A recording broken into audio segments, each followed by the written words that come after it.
Hello guys, welcome back to another mini vlog. ఇది వచ్చేసి వంట ప్రోగ్రామ్ అనమాట. సో వంట ప్రోగ్రామ్కి స్వాగతం సుస్వాగతం. ఏంటి అనుకుంటున్నారా? గెస్ట్ చేయండి. కాలీఫ్లవర్ పకోడీ చేస్తున్నా. చాలా ఈజీగా ఉంటుంది, టేస్ట్ కూడా చాలా బాగుంటుంది. ఫస్ట్ మనం కాలీఫ్లవర్ని పీసెస్ లాగా చేసుకుని వాటిని వాటర్లో బాయిల్ చేసుకోవాలి. దాంట్లో కొంచెం సాల్ట్, పసుపు వేసుకోవాలి.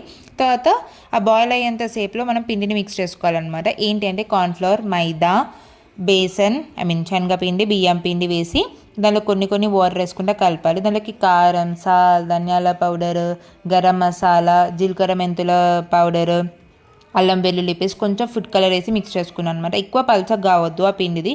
ఎక్కువ పల్చగా అయితే ఏమైందంటే మనకి బజ్జీలాగా అవుతాయి. అందుకని కొంచెం నేను చేసిచ్చినట్టు చేయండి. దానిలోకి మనం బాయిల్ చేసుకున్న కాలీఫ్లవర్ వేసేసి మిక్స్ చేసేసుకొని ఆయిల్లో డీప్ ఫ్రై చేసుకోవడమే. దానిలోకి నేను మిర్చిగా కరివేపాకు కూడా ఫ్రై చేసుకున్నాను. టేస్ట్ అయితే చాలా బాగుంది. మీరు ట్రై చేయండి. And that's all for today. Thank you for watching. By by. I love you all.